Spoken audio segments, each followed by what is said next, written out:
Let's make adobong sitaw.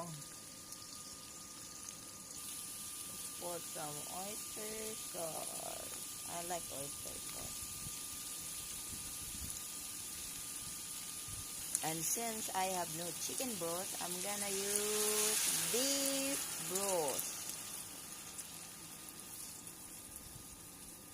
Just for flavor.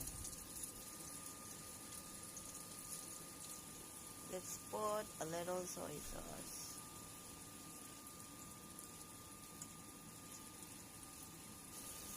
Garlic powder. Onion powder. Ground black pepper.